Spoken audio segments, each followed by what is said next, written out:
Thank you. Hello, everyone. First of all, apologies for my voice and for the coughs throughout the presentation. Yeah, I'll try to make sure you understand what I say. I'm Noushin. I'm part of the Kaspersky's Global Research and Analysis team. And today I'm going to talk about TetrisPhantom. Let me first start with a little bit of background. It was earlier in this year, I was looking at some random malware detections, anomalies, different things, and then I came across a file that was looking for USB drives, removable drives, and it was looking for drive names USB AV or USB underscore AV. It immediately rang a bell because I had a bunch of USB drives, old USB drives. They had the same drive name, and they had hardware protection and an antivirus installed on them for like securing files.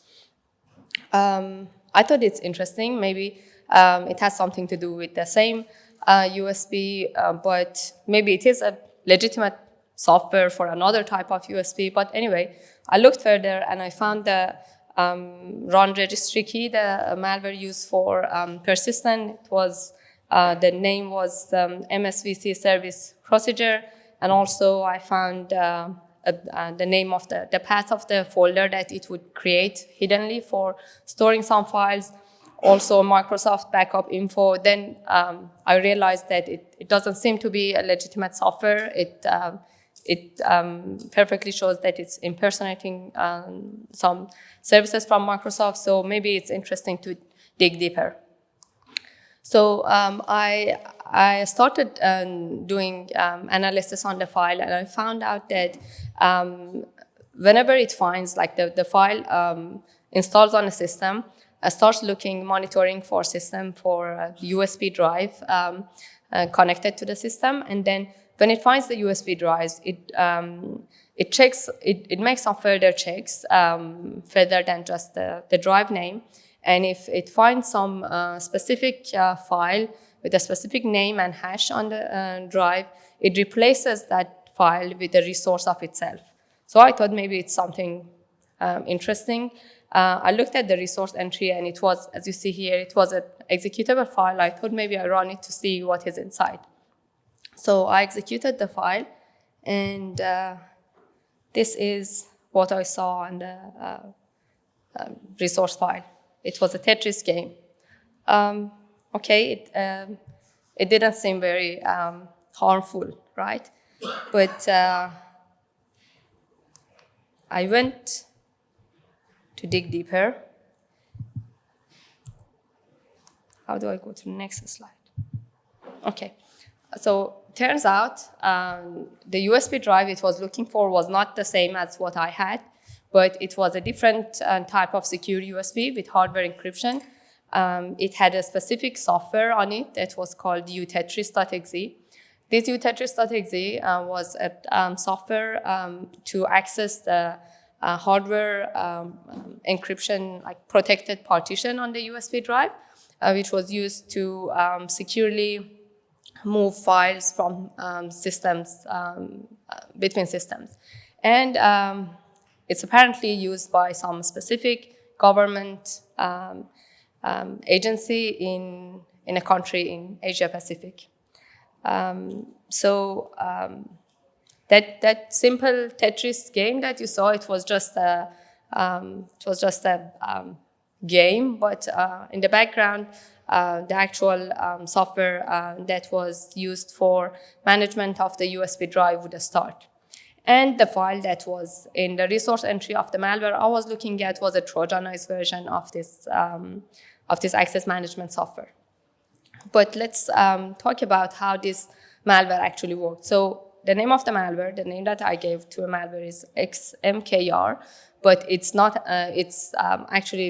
It's apparently the name that the malware authors gave to the file, because we will see the version names and the strings from the files later.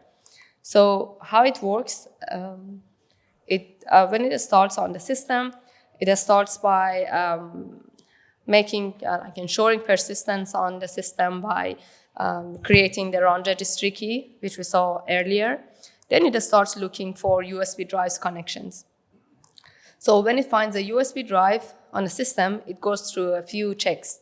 First one, the drive name should be USB AV or USB_AV. Second one, there should be a file with the name utetris.exe with a specific MD5 hash that is hard-coded inside the malware. After that, it checks further via SCSI commands. Actually, this is the important part of this malware because from here on, every communication with the USB drive is done through direct SCSI commands, SCSI read and SCSI write commands. So to store files, to store information or file contents on the USB drive, the malware uses a SCSI write command. And to read something from the drive, it uses a SCSI read command. So it prepares a custom buffer and it sends it to the drive via SCSI command. And if it receives something that it's expecting, it's another check on the checklist. After that, if everything is, if all the criteria is met until here, it tries to log in with the default passphrase. Also via the SCSI command. And the malware authors, they also, they know a lot about this specific USB drive. They know where exactly the number of failed attempts for login is saved. They know the default passphrase. They know where it's saved and how to save it on the USB drive and how to read it if the USB is already unlocked, how to read the password if it's not the default password. So that's the next check. So let's talk a little bit about this SCSI commands. It is actually done through a SCSI pass-through interface, SPTI.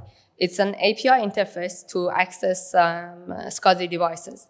And how it's done, you create a specific data block called command descriptor block, CDB, and you send it to the SCSI device via one of these two IOCTL, IO control code codes. IOCTL SCSI pass-through or IOCTL SCSI pass-through direct. That's how this malware works. It sends, with the device IO control API, it sends IOCTLs with a specific structure for the CDB block. So what happens after that? When a target USB is found, the MD5 hash of the utetris.exe on the drive is checked. So there are three different, 2 or 3, depending on the version of the malware, version 1 or version 2. There are 2 or 3 predefined, like hard-coded hashes in this malware. One is for the legitimate utetris.exe, 2 for 2 versions of the Trojanized version. So based on checking the MD5 hash of the utetris.exe, it decides if the USB is already infected or not. If it's not infected, it replaces the utetris.exe with the Trojanized version of its own. If it is infected, it starts communicating with the USB drive. First of all, it reads from some specific offset and compares with the magic value to make sure that it is infected properly. Then it reads some component from the USB drive that it's called PCID and updates it. What this is, it holds an ID for every computer, every machine that's been infected by this USB drive so far. So it gets updated and it's passed on to the next system that the USB gets connected to. It also reads the USB ID list and updates it. So it's also a list of all the USB IDs from different infected USBs that this specific system has seen so far. So it collects this and updates on every USB that is connected, every USB drive, secure USB drive that's connected to it. And at the end, the main task of this malware is to perform some tasks. What are these tasks? These tasks have a specific a structure, and they are stored on the sorry, on the partition on the encrypted partition of the USB drive. These tasks are the actual malicious operations that are going to be performed on different systems. And this is the structure of each task. And this is stored somewhere on the disk, on the drive. So as I mentioned a few times, these files, everything that is stored on the drive, there is no file handle, so it's very difficult to detect them even with an antivirus system. You have to have a way to scan the whole disk and find this. So this is the structure of the task. The task is, every task block has a custom header. It is encrypted with, it has 2 layers of encryption. And after these 2 layers of encryption, one is decrypted with a private key that is stored on the XMKR malware itself. And when it's decrypted, the decrypted key is also decryption key for another layer of encryption. And at the end, we have the task data. And the task data, at the beginning, there is a task operation number, which can be 0 to 4, and it can have different meanings. And after the first byte, which is the operation number, comes the rest of the information needed for that task. So if it's a download task, which means download something from the USB on this system, the file content and the file path is comes after the task operation number. Or if it's an execute file, there's a path to the file that gets executed. So basically how it works, there are several tasks paired with each other. First one can be a download task, which downloads a file, creates a file on the system. Next one can be an execute file, which executes the same file. And the third one can be an upload file, which uploads the result of the file that was executed on the USB drive. So as you see here, there are different versions of the file, and these are version names from the malware files, that's hence the name of XMKR. And the first version, different samples, they were compiled and used in July and August 2022. The second version compiled and used in September and October 2022, and the third version since November 2022 and throughout 2023. Now let's talk about the utetris.exe file, the file that was Trojanized, how they managed to Trojanize this specific file. First of all, the file, the legitimate file on the USB drive is a very old file. You can see it here, but it was compiled in 2014. There's no signature, like digital signature on the file. And yeah, it was very easy to Trojanize it. We found 2 versions so far. First one used since October 2022, and the second one since February 2023. So how the attackers Trojanized the file, they just looked at some specific areas at the file that was empty. So they wouldn't change any like section, header, or any structure of the file. So at the end of the section, here as you see, this part is at the end of the first section that was empty for alignment purposes, and the attackers added the malicious code. You can see it here. It was end of the .text file that was 400, so you see here, bytes for alignment, and the attackers added the malicious code that I renamed here the function extract XMKR from USB. So what this function does, the malicious file, the malicious XMKR file is not embedded into the Trojanized file, but it is actually stored in the same way with the SCSI write commands on the USB drive at some specific offset. So the only thing that this Trojanized file does, it extracts that file from that offset and drops on the system. So this way, it starts infecting new systems. So you see here, in another case, the attackers overwritten a function that was used for like very minor graphical things on this Tetris game, so it doesn't raise any suspicion. That's another part of the malicious code. So to sum it up, how these USB worm components work, first of all, on the compromised USB drive, we have the utetris.exe, the Trojanized version, and on the encrypted partition, we have the contents of XMKR, and we have some other malicious components that we talked about, the USB ID list, the PC ID list, the task list, and then we have the victim system. On the victim system, we have the XMKR malware that has embedded Trojanized utetris.exe. It does the persistence on the system. It performs the malicious tasks, and it stores the results on the USB drive. So the XMKR replaces the legitimate utetris.exe with Trojanized version, and it also updates the hidden components on the USB drive. And on the other hand, the USB drive on new systems, it extracts file contents from the USB drive and creates the XMKR malware on new systems. So that's how it moves to new systems, possibly air-gapped systems. Okay, but let's talk about the exfiltration of data.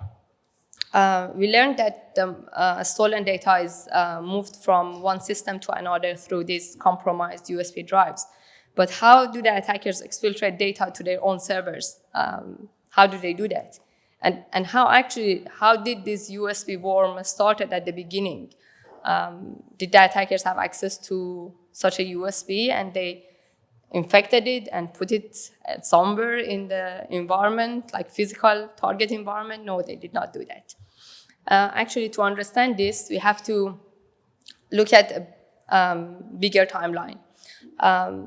So I went back and looked at other components that were related to this attack and other tools that were used by this threat actor.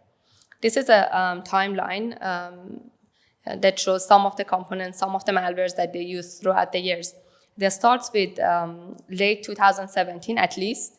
I have some indications that it was going on for a little bit longer, but it was not like I was not sure about them because the detections were not properly made. So first of all, we have this acroshell malware that I'll talk about.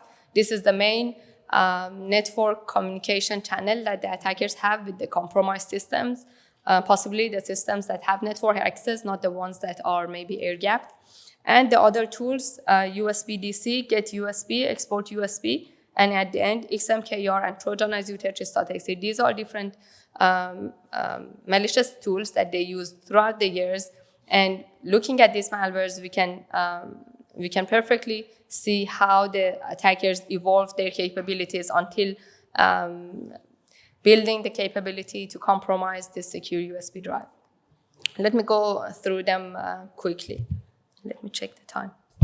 Okay, so first of all, in late 2017, it was the first time this acroshell was used. What is this? This is a shellcode that is executed on a system through DLL side loading, through a legitimate, vulnerable executable file. So there's a malicious DLL that executes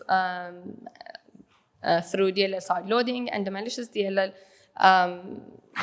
make this shellcode execute on the system. So this shellcode starts creating a communication channel with the attacker servers.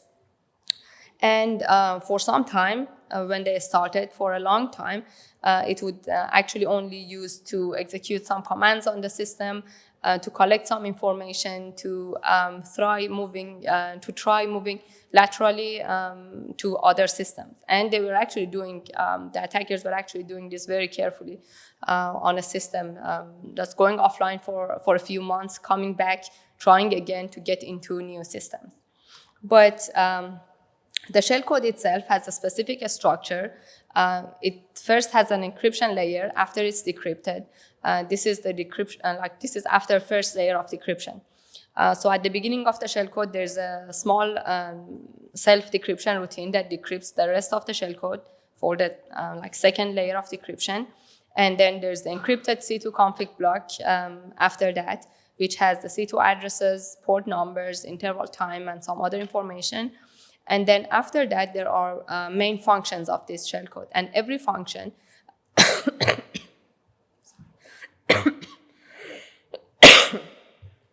every function comes after an encrypted block. That encrypted block has all the information needed for that function. Input arguments, even like API name and DLL name hashes. And there is a loader function that is executed before every function.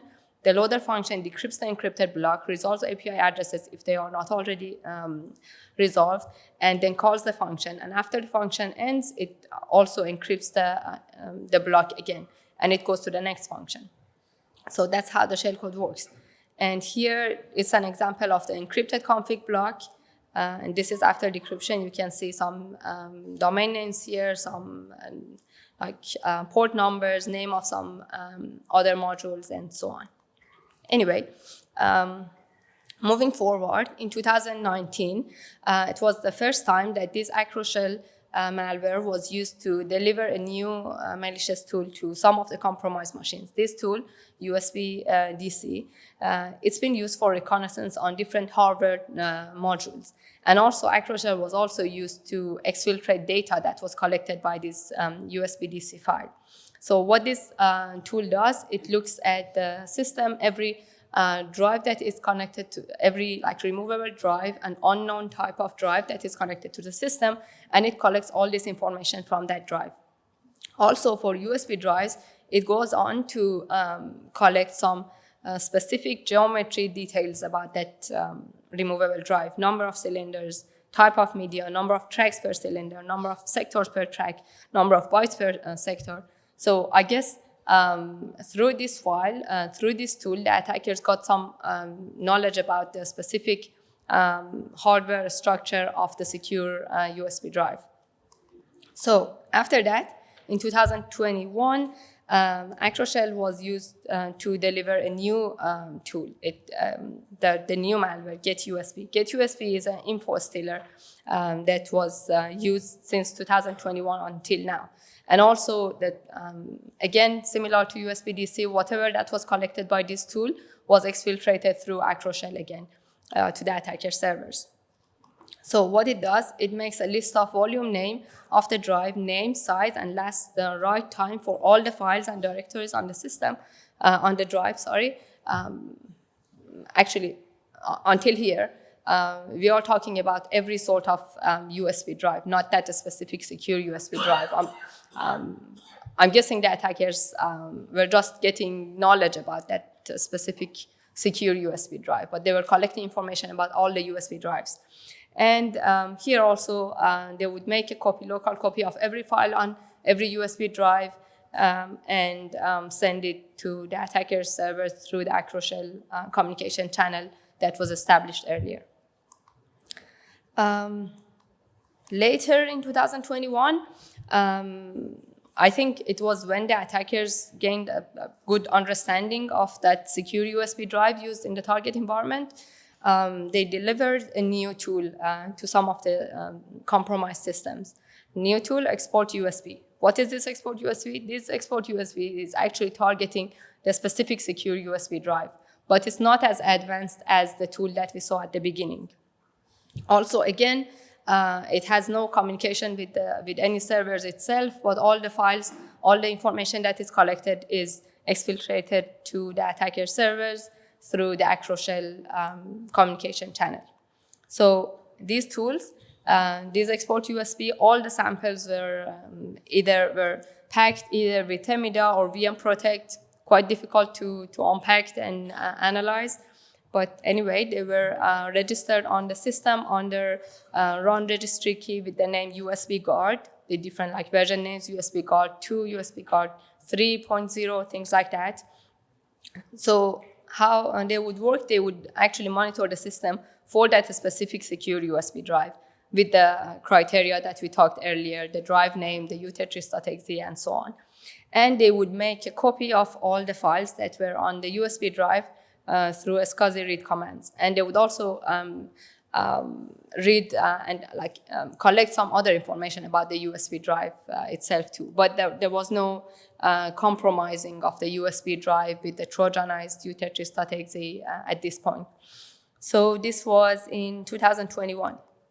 So at the end, in early 2022, it seems that the attack campaign went into a new phase. They started compromising the actual secure USB drive with the sophisticated USB worm that we talked earlier about. I guess possibly spreading to even air-gapped machines through this. Also, the data that was collected by these USB drives would get exfiltrated through acro-shell communication channel if the USB drive arrives at a system that has that network communication established earlier. And I guess that's it. Little bit of summary. TetrisPhantom, as I talked about, is a quite sophisticated threat actor. They have a very focused target, but they seem to have a quite advanced skills. They have managed to stay undetected for several years. Analysis of the evolution of their tools shows how they have developed different capability, developed the capability throughout the years to compromise the secure USB drive. And the latest malicious tool from this threat actor is a sophisticated USB worm, which shows a perfect understanding of the target environment and the USB itself, and also shows how advanced their development skills are. Thank you. If we have time for questions. Thank you.